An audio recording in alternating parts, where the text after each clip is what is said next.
नमस्कार, आपड़ू उत्तराखंड में आपका स्वागत है और मैं हूं आपके साथ आकांक्षा मिश्रा।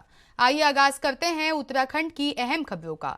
हल्द्वानी पहुंचे मुख्यमंत्री पुष्कर सिंह धामी ने कुमाऊं द्वार महोत्सव में प्रतिभाग किया। इस दौरान कुमाऊं और गढ़वाल के लोक कलाकारों ने शानदार प्रस्तुतियां दी। आपको बता दें कि 11 अप्रैल तक चलने वाले इस कुमाऊं द्वार महोत्सव में उत्तराखंड के स्थानीय लोक कलाकारों के द्वारा शानदार प्रस्तुतियां दी जा रही हैं। इस दौरान मुख्यमंत्री पुष्कर सिंह धामी ने स्थानीय लोक कला को बढ़ावा देने के उद्देश्य से कराए गए इस कार्यक्रम को लेकर आयोजन समिति को धन्यवाद किया। साथ ही उत्तराखंडी लोक संस्कृति और लोक कला बढ़ा रहे कलाकारों को सम्मानित भी किया।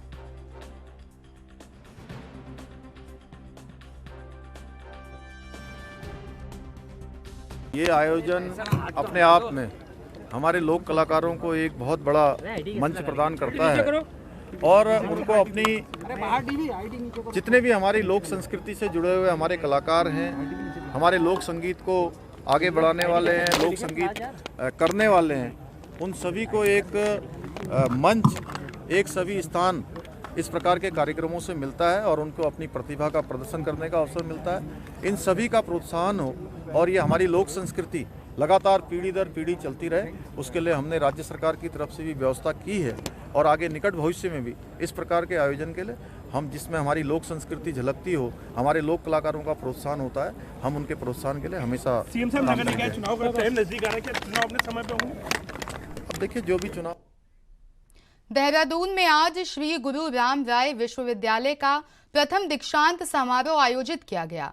कार्यक्रम में मुख्यमंत्री पुष्कर सिंह धामी बतौर मुख्य अतिथि और उच्च शिक्षा मंत्री डॉक्टर धन सिंह रावत अति विशिष्ट अतिथि के तौर पर पहुंचे। इस दौरान सीएम धामी ने छात्र छात्राओं को डिग्री और मेडल देकर नवाजा। कुल सचिव डॉक्टर अजय कुमार खंडूड़ी ने बताया कि दीक्षांत समारोह में 5386 छात्र छात्राओं को डिग्री प्रदान की गई। इनमें से 215 मेधावी छात्र छात्राओं को स्वर्ण पदकों से सम्मानित किया गया। 34 शोधार्थियों को पीएचडी की उपाधि प्रदान की गई। वहीं एसजीआरआर वीवी के 4 छात्रों को कुलाधिपति ट्रॉफी से सम्मानित किया गया। वीवी की ओर से समाज की 2 विशिष्ट विभूतियों को मानद उपाधि से भी नवाजा गया।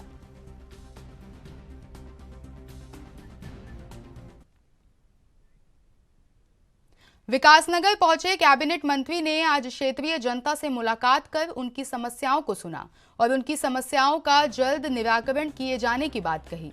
इस दौरान विभिन्न सामाजिक संगठनों द्वारा कैबिनेट मंत्री धन सिंह रावत को क्षेत्र की समस्याओं को लेकर ज्ञापन सौंपा गया, जिसके चलते जहां एक ओर आर्यन छात्र संगठन द्वारा प्राइवेट स्कूलों की स्कूल यूनिफॉर्म और किताबों को लेकर की जा रही मनमानी के खिलाफ कार्रवाई किए जाने की मांग को लेकर ज्ञापन सौंपा गया, वहीं दूसरी एक अन्य सामाजिक संगठन द्वारा राजकीय महाविद्यालय और प्राइवेट कॉलेजों में अध्ययनरत बीएड के छात्र छात्राओं की समस्याओं को लेकर एक ज्ञापन मंत्री धन सिंह रावत को सौंपा गया, जिसमें धन सिंह रावत द्वारा जल्द कार्रवाई कर छात्रों की समस्याओं को दूर करने का आश्वासन दिया गया।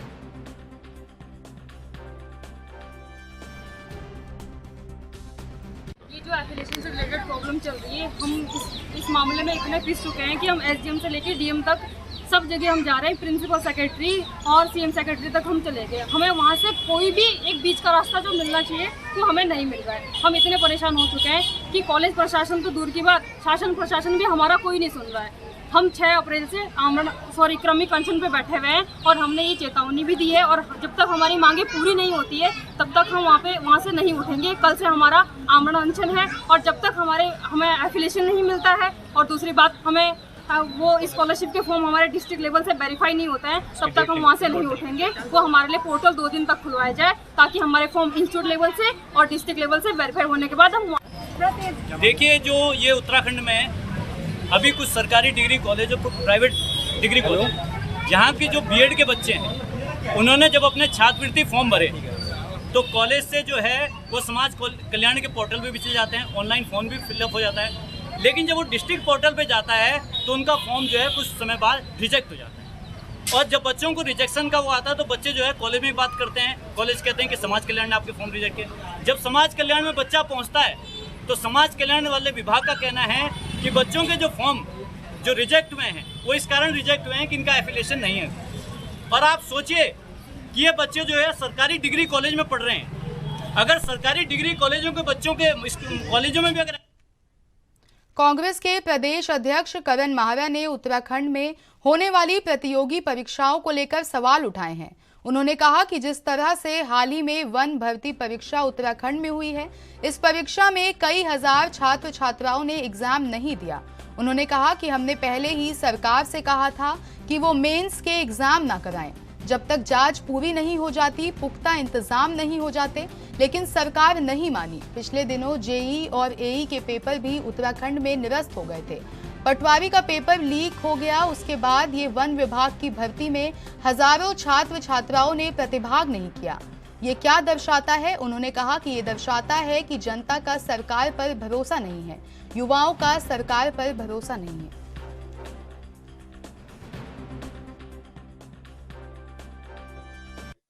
निश्चित ही जिस तरीके की बातें सामने आ रही, हमने कहा था कि साहब आप मेंस के पेपर छोड़ दीजिए अभी, क्योंकि जब तक जांच पूरी नहीं होती, जांच पूरी हो जाए, पुख्ता इंतजाम हो जाए उसका, लेकिन सरकार नहीं मानी। उसके बाद जेईई और एई के पेपर्स निरस्त हो गए, पटवारी पेपर का पेपर लीक हो गया। उसके बाद अब ये जो वन विभाग की भर्ती है, कई हजारों लोग लड़कों ने उसमें प्रतिभाग नहीं किया, लड़के लड़कियों ने। ये क्या है? ये क्या शो करता है? ये शो करता है कि जनता का सरकार पे भरोसा नहीं है, युवाओं का सरकार पे भरोसा नहीं है। सनातन धर्म की बात करने वाले, भगवान राम के नाम से राजनीति करने वाले लोग क्या इतना अनुपालन नहीं कर? राम ने तो एक आम व्यक्ति के कहने पे सीता माता को क्या करने का काम किया था। उन्होंने एक कहना चाहिए कि जो राम के लिए कहा जाता है पुरुषोत्तम, पुरुषों में उत्तम, उन्होंने अपने को भगवान कभी नहीं कहा। उनके लिए उनके भक्तों ने पुरुषोत्तम नाम का शब्द का इस्तेमाल किया।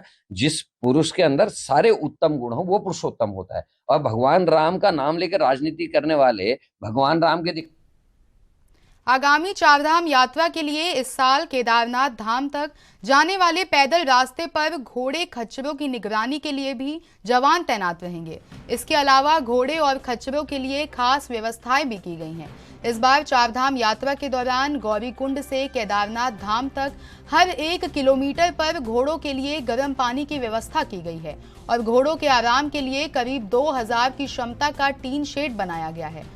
केदारनाथ मंदिर के आधार शिविर गौरीकुंड से केदारनाथ के बीच लगभग 18 किलोमीटर लंबे पैदल मार्ग पर बड़ी संख्या में तीर्थयात्री घोड़े खच्चरों की सवारी करके बाबा केदार के धाम पहुंचते हैं।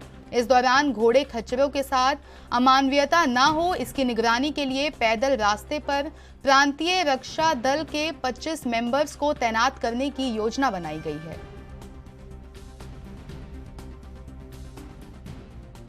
देखिए, पिछली बार जब मैंने ये पद ग्रहण किया था पशुपालन विभाग का, और यात्रा के बीच में ये खबरें आई थी कि काफ़ी पशु जो हैं, घोड़े खच्चर जो हैं, उनकी डेथ हो रही है। मैं पर्सनली गौरीकुंड तक गया था, वहाँ पे घोड़े खच्चर मालिकों से मिला था, यूनियन के लोगों से मिला था, श्रद्धालुओं से मिला, सरकारी लोगों से मिला, और वहाँ पे जो कमियाँ थीं, जैसे गर्म पानी नहीं था वहाँ पर, पीने की व्यवस्था नहीं थी, वहाँ पर जो घोड़े थे उनको ठंडा पानी पिला के और उनको भूसा खिला दिया जा रहा था, जिसकी वजह से कॉलिक की वजह से उनकी डेथ हो जा रही थी। उसके बाद वहाँ पे डॉक्टरों की कमी थी, उसके साथ-साथ वहाँ पर कोई घोड़े खच्चरों के आराम करने की व्यवस्था नहीं थी, वो खड़े रहते थे। ये मेन रीज़न्स थे उस वक़्त डेथ के। तो इस बार हमने 16 समीक्षाएँ बैठक करी हैं यात्रा शुरू होने से पहले। 3 बार मैं खुद रुद्रप्रयाग में समीक्षा बैठक करके आया हूँ, सारे डीएम्स के साथ, उत्तरकाशी डीएम के साथ, हमारे चमोली डीएम के साथ, रुद्रप्रयाग डीएम के साथ, सबसे मेरी ऑनलाइन वीसी के दौरान हमने चर्चाएँ करी हैं, और हमने बहुत अच्छी व्यवस्था इस बार खड़ी करने का काम किया है। जैसे कि मैं आपको कुछ उदाहरण दे रहा हूँ कि जो हमारा 18 किलोमीटर का केदारनाथ जी का स्ट्रेच है, जहाँ पर सबसे ज़्यादा घोड़े खच्चरों का आवाजावन है, वहाँ पे हमने हर किलोमीटर पे गर्म पानी गीज़र के साथ व्यवस्था करी है। 18 चराई बनाई है गीज़र की, ताकि गर्म पानी की व्यवस्था मिलती रहे। 10 डॉक्टर और 10 एलईओ हमने ऑलरेडी अपॉइंट कर दिए हैं वहाँ पर, ताकि डॉक्टरों की कमी और एलईओ की कमी ना हो। उसके साथ-साथ एक हमने पहली बार गौरीकुंड में एक बहुत बड़ा शेड बनाया है, लगभग 1500 से। पशुपालन और दुग्ध विकास मंत्री सौरभ बहुगुणा ने बताया कि नगर निगम के साथ मिलकर पशुपालन विभाग सत्यापन अभियान चलाएगा। उन्होंने कहा कि पशुओं के टैग हटाकर जो लोग सड़क पर पशुओं को छोड़ देते हैं, उनको अब जुर्माना भरना होगा। नगर निगम और पशुपालन विभाग जल्द ही जनपद में पशुओं के टैग के सत्यापन के लिए अभियान चलाएगा। जिनके पशुओं से टैग गायब और पशु सड़क पर मिलेंगे, उन पर जुर्माना लगाया जाएगा। सौरभ बहुगुणा ने बताया कि देहरादून की सड़कों पर घूम रहे पशु परेशानी का सबब बने हुए हैं। शहर के साथ ही शहर के बाहरी हिस्सों में सड़कों पर पशुओं के झुंड खुलेआम घूमते नजर आते हैं। ये पशु केवल यातायात में बाधक बनते हैं, बल्कि कई बार इनके कारण सड़क हादसे भी हो जाते हैं। इसके अलावा कई बार ये पशु लोगों को घायल भी कर देते हैं। पहचान से बचने के लिए पशु मालिक इन पशुओं के टैग हटा देते हैं और सड़कों पर छोड़ देते हैं। बिना टैग वाले पशुओं की पहचान करना पशुपालन विभाग और नगर निगम के लिए भी चुनौती बन जाता है।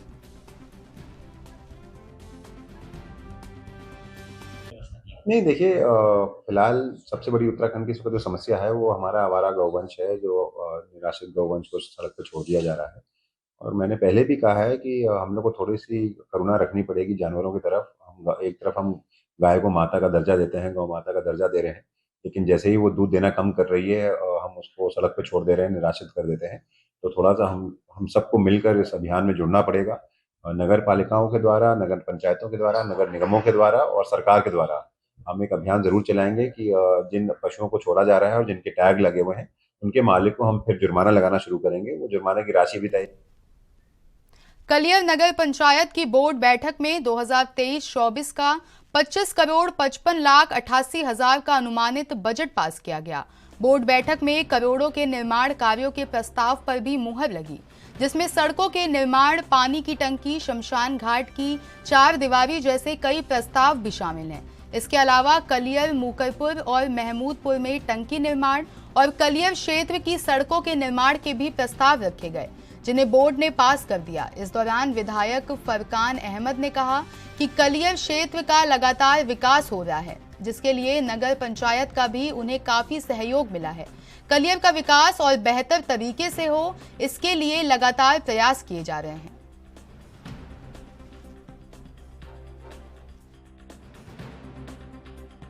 पिरान के लिए में बोर्ड की बैठक थी। सभी हमारे चेयरमैन साहब और सभी हमारे पार्षद यहाँ पर मौजूद थे और जिन जिन लोगों के जो प्रस्ताव है सब वो पास कर दिए गए और बजट के हिसाब से इन पर काम शुरू करा दिया जाएगा। एक हमारे यहाँ सबसे अहम मामला था जो टंकियों का, क्योंकि हमारे यहाँ हमने 4 टंकियाँ यहाँ पर मंजूर कराई, 2 नहर से पल्ली तरफ पिरान क्लियर और महमूदपुर की, और एक मुकरपुर और एक बेड़पुर। तो चारों गांव में अगर हमारी चारों टंकियाँ बन जाएगी तो हमारा पानी का जो यहाँ परेशानी है, जब उर्स भरता है यहाँ तो पानी की बड़ी परेशानी होती है हमारे जारीनों को भी और क्षेत्र के लोगों को भी। तो हमारी चारों टंकियाँ बनने से पानी की जो समस्या वो दूर हो जाएगी। और जो जो भी प्रस्ताव थे, कुछ प्रस्ताव में हमने विकास के भी दिए, हमारे सभी साथियों ने, सभी हमारे पार्षदों ने अपने अपने प्रस्ताव दिए और उम्मीद है कि बजट के हिसाब से सब पे काम होगा। और क्योंकि हमारा सबका मकसद है क्षेत्र में विकास करना है हमारा सबका मकसद है। बोर्ड मीटिंग थी नगर पंचायत की और हमारे सभी सभासदों ने, हम उनका शुक्रिया अदा करना चाहते हैं। 5 साल जनता के कार्यों में बढ़ चढ़कर हिस्सा लिया। अध्यक्ष और हमारे बोर्ड मेंबर जितने भी थे और हमारे विधायक जी, हमारे सांसद जी, उन सब का सहयोग रहा और उन सब के सहयोग से हमारी जो जनता के बचे कुचे काम है उन पर आज विशेष निर्णय लिए गए। हमारे विधायक जी ने 4 टंकियों का प्रस्ताव दिया जो उसको पास कर दिया गया और हमारे जितने भी मेंबर हैं, हमारे पार्षद हैं, उन्होंने सब ने जितने भी प्रस्ताव दिए वो सब। पंतनगर थाना के सिटकुल चौकी क्षेत्र में एक होटल के बाहर से युवक और युवती का अपहरण कर घायल करने के मामले में पुलिस ने 3 आरोपियों को गिरफ्तार कर लिया है। आरोपियों के पास से घटना में इस्तेमाल धारदार हथियार और एक कार भी बरामद की गई। तीनों आरोपियों को पुलिस ने कोर्ट में पेश करने के बाद जेल भेज दिया। घटना का खुलासा करते हुए एसपी सिटी मनोज कत्याल ने बताया कि बीती 8 अप्रैल को नैनीताल रोड स्थित एक होटल के बाहर सड़क से युवक और युवती के अपहरण की सूचना मिली थी। सूचना पर पहुंची पुलिस को पता चला कि 3 आरोपी कार से आए और थार में बैठे युवक और युवती के साथ मारपीट करते हुए दोनों को जबरन गाड़ी में डालकर हल्द्वानी की ओर ले गए, जिसके बाद पुलिस की टीम ने जगह जगह तलाशी अभियान चलाया और अपहरण करने वालों को गिरफ्तार कर लिया।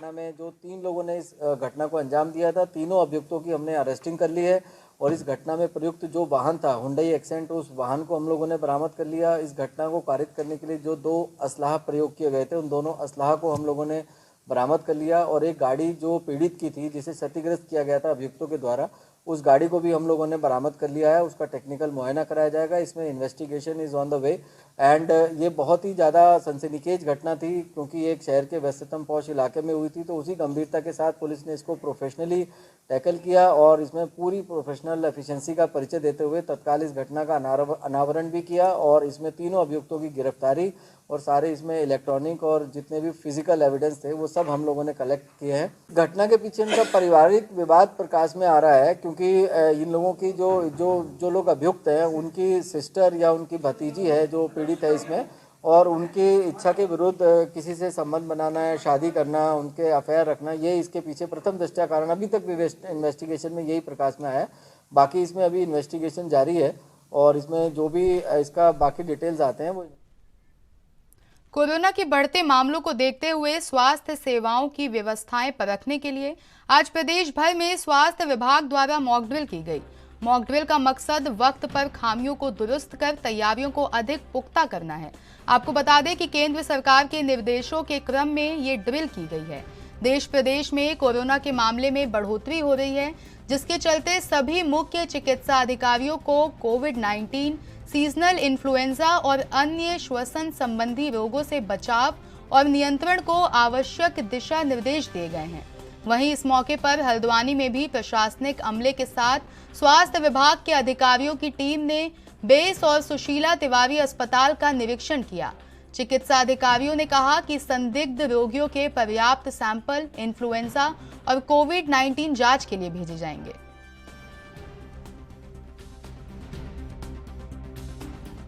सरकार की डायरेक्शन पे 15 साल पुरानी जो गाड़ियां थी वो स्क्रैप घोषित की जा चुकी हैं। इसके लिए गवर्नमेंट पे कवायद चल रही है। शीघ्र ही या तो कोई न कोई व्यवस्था इसमें शासन के स्तर से की जाएगी और यदि कोविड केसेस बढ़ते हैं या कोई दिक्कत होती है तो जिला प्रशासन पूरी तरीके से मुस्तैद है। हमारी अपना होमवर्क हुआ है। गाड़ियों की व्यवस्था करनी होगी तो जिला प्रशासन गाड़ियों की व्यवस्था चाहे वो प्राइवेट से करनी पड़े या अदर डिपार्टमेंट से रिक्विजिट करनी पड़े तो उसके लिए हम पूरी अपनी कोशिश करेंगे। एम्बुलेंसेज हमारे पास हैं और अभी बेस में अगर आप देखें तो हर हर रोग के विशेषज्ञ यहाँ पर हमारे पास उपलब्ध है और आने वाले समय में जैसे कोविड के केसेस बढ़ेंगे तो प्रशासन पूरा हमारा साथ देगा। और जैसे पहले भी हमें प्रशासन के द्वारा ही गाड़ी उपलब्ध कराई थी तो गाड़ी का ऐसा कोई इश्यू नहीं होगा। हाँ, आज मॉक ड्रिल है तो कोविड की समस्त तैयारियां हमने देख रहे हैं और बेस में बहुत अच्छी तैयारियां हो चुकी हैं। जहां हमारे 300 LPM और 600 LPM के ऑक्सीजन प्लांट भी संचालित है और फंक्शनल भी है। ऑक्सीजन मैनीफोल्ड की भी तैयारी कर दी गई है। इमरजेंसी वार्ड्स पे भी सारी तैयारियां हैं। मल्टीपैरा मॉनिटर्स भी कार्यशील है। आपने देखा होगा फ्लू क्लिनिक भी फिर संचालित कर दिया गया है जहाँ सैम्पलिंग्स भी हो रही है। बिल्कुल डरने की घबराहट की बात नहीं है। जो भी पॉजिटिव भी आ रहा है हम उनके घर में कॉल कर रहे हैं, उनको होम आइसोलेट कराया जा रहा है 7 दिन के लिए और उनको कॉल करके जो भी सिम्टोमेटिक कॉन्टैक्ट्स हैं उनकी जांच कराना आवश्यक है। और जो भी मेडिसिन पूर्व में चलती थी वही हम उनको दे रहे हैं। जो टैबलेट एजिथ्रोमाइसिन है, पैरासीटामोल है, विटामिन सी है, तो बिल्कुल घबराने की बात नहीं है। हाँ देखिए, कोविड मतलब एक ऐसा वायरस है कि हमें खुद कोविड अप्रोप्रिएट बिहेवियर्स को अपनाना है, जैसे मास्क, सैनिटाइजेशन, हैंड वॉशिंग के बारे में हम लोगों को जागरूक कर रहे हैं। और इसी में उधम सिंह नगर में एक ऐसा अनोखा धोखाधड़ी का मामला सामने आया है जिसने क्षेत्र में सनसनी पैदा कर दी है, जहां एक राइस मिल में गेहूं बेचने आए 3 धोखेबाजों ने राइस मिल के धर्म कांटे में चिप लगाकर तौल में वृद्धि कर दी। जहां एक राइस मिल में गेहूं बेचने आए 3 धोखेबाजों ने चिप लगाकर तौल में वृद्धि कर दी, जिसे राइस मिल कर्मचारियों ने रिमोट और चिप के साथ पकड़ लिया। दोबारा तौल कराने पर करीब 13 कुंटल वजन अतिरिक्त पाया गया। पुलिस ने राइस मिल के मैनेजर की शिकायत पर गोदाम स्वामी समेत 3 के खिलाफ धोखाधड़ी का मुकदमा दर्ज कर लिया है।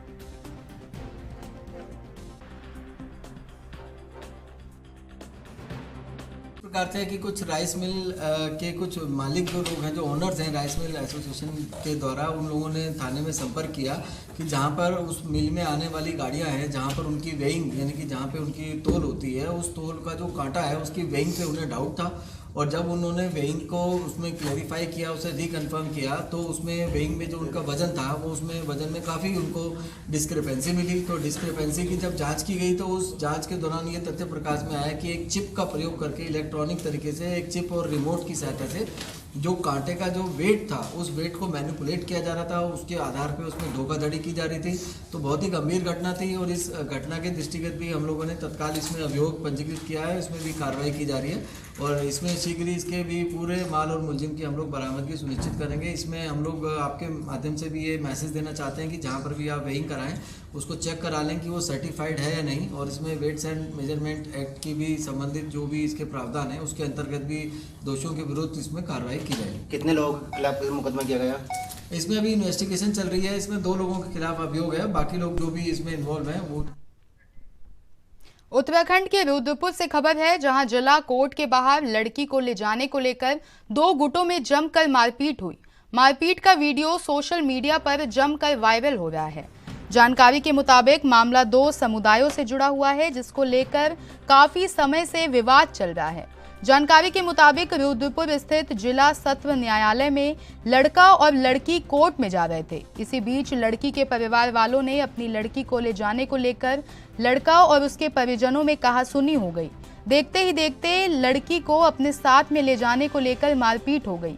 इतना ही नहीं बल्कि कोर्ट के बाहर दोनों पक्षों में जमकर मारपीट हुई और इसको लेकर हाई वोल्टेज ड्रामा चलता रहा। वहीं मौके पर पहुंची पुलिस ने दोनों पक्षों को हिरासत में ले लिया। वहीं इस मामले का वीडियो सोशल मीडिया पर जमकर वायरल हो रहा है।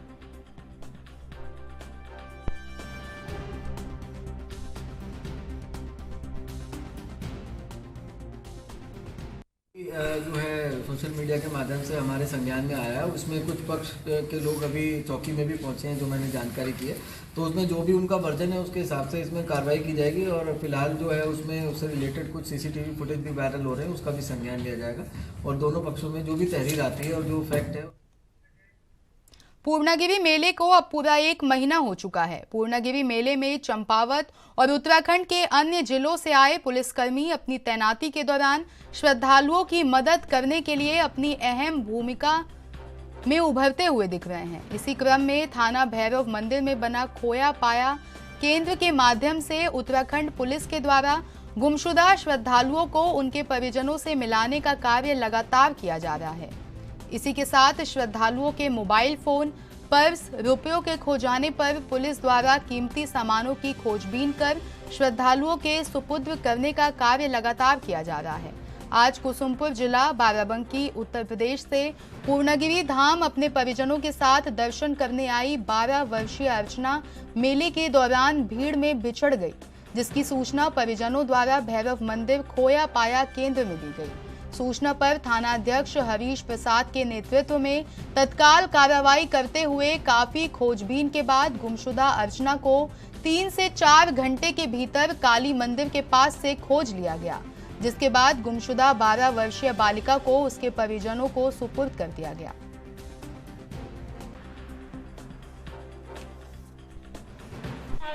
हाँ तो हम आगे हो गए, पाछे हो गए, बस हम यहाँ भोलचोर हमका ढूंढी। तो फिर अब लड़की आपकी मिल गई है? हाँ, मिल गई। तो किसके द्वारा लड़की मिली आपको? पुलिस द्वारा। अच्छा, तो पुलिस के लिए आप क्या कहना चाहेंगे? योगदा आश्रम द्वाराहाट में आयोजित निशुल्क चिकित्सा शिविर आज संपन्न हो गया। 3 दिन चलने वाले इस स्वास्थ्य शिविर में 1500 से अधिक लोगों ने स्वास्थ्य लाभ लिया, जिसमें आंख, कान, गला, हृदय रोग, दंत रोग, हड्डी रोग के साथ फिजियोथेरेपी विभाग के डॉक्टर के द्वारा सेवाएं प्रदान की गईं। कार्यक्रम के सफल संचालन के बाद शिविर में प्रतिभाग करने वाले सभी स्वयंसेवकों को सम्मानित किया गया। गौरतलब है कि योगदा सत्संग सोसाइटी द्वारा प्रतिवर्ष 2 निशुल्क कार्यक्रम आयोजित किए जाते हैं, जिसमें जनता को गंभीर से गंभीर बीमारियों की दवाएं भी निशुल्क प्रदान की जाती हैं।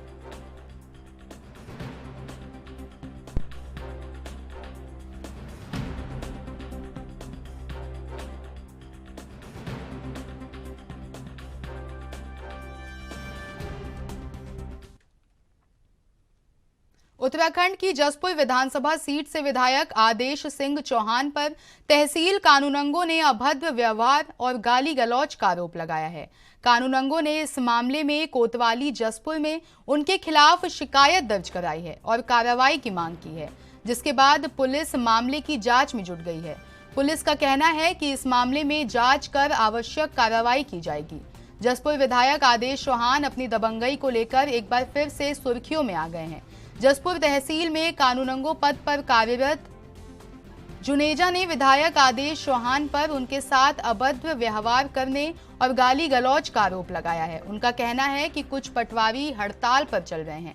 तहसीलदार जसपुर द्वारा मुझसे जाति, स्थायी और अन्य कागज बनाने का काम दिया गया है। 3 दिन पहले एक आदमी खसरा बनाने के लिए आया था। 3 दिन की छुट्टी होने के बाद आज ऑफिस खुला, जिसके बाद उन्हें खसरा दे दिया गया। साथ ही ऑफिस खुलने के बाद उक्त व्यक्ति को खसरा दे दिया गया, लेकिन 1 घंटे बाद विधायक अपने समर्थकों के साथ उनके ऑफिस आ धमके और गाली गलौज करते हुए उनके साथ अभद्र व्यवहार किया, जिसके बाद कानूनगों ने थाने में तहरीर देकर कार्रवाई करने की मांग की।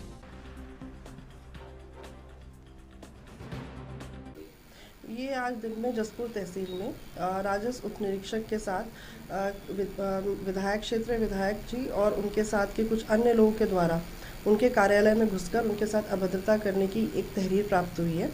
इस तहरीर के अनुसार इसमें इस प्रकार का कुछ आया कि रायपुर जो गांव है वहाँ के जो प्रधान हैं उनके द्वारा कुछ डॉक्यूमेंट्स मांगे गए थे राजस्व उप निरीक्षक से, परंतु बीच में कुछ दिनों की छुट्टी पड़ जाने के कारण और अन्य किसी कारण वो डॉक्यूमेंट समय पे नहीं दे पाए और उसके बाद उनके द्वारा बताया गया कि आज वो सुबह वो डॉक्यूमेंट्स दे चुके थे निकाल के, परंतु उसके बाद भी इस विषय को थोड़ा सा दूसरी तरफ ले जाते हुए इसमें दोनों पक्षों में झगड़ा हुआ है। क्षेत्रीय विधायक अपने कुछ लोगों के साथ उनके कार्यालय में आए हैं और इस घटना को जो मौजूदा तहसील कर्मचारी हैं उनके द्वारा देखा गया है। सभी लोगों ने घटना देखी है। इस मामले में एसडीएम जसपुर के देहरादून के थाना रायपुर क्षेत्र में पुलिस ने आईपीएल में सट्टा लगाते 3 मुख्य बुकी समेत 6 अभियुक्तों को गिरफ्तार किया है। गिरफ्तार अभियुक्त रायपुर एक मकान में 500 और 1000 रुपए लेकर ऑनलाइन सट्टा लगा रहे थे। सूचना मिलने पर पुलिस ने मौके पर 6 लड़कों को गिरफ्तार कर लिया, जिनके पास से 9 मोबाइल फोन और 25,900 रुपए नकद बरामद किए गए। गिरफ्तार सभी अभियुक्तों के 5 खाते भी सामने आए हैं, जिनमें 7,65,000 रुपए की धनराशि को पुलिस ने फ्रीज करा दिया है। बताया जा रहा है कि गिरफ्तार अभियुक्त रविवार शाम को हुए सनराइजर्स हैदराबाद और पंजाब किंग्स के मैच पर सट्टा लगा रहे थे। एसएसपी देहरादून ने पुलिस की इस कार्रवाई पर कार्रवाई करने वाली टीम को 10,000 रुपए का नगद पुरस्कार देने की घोषणा की है।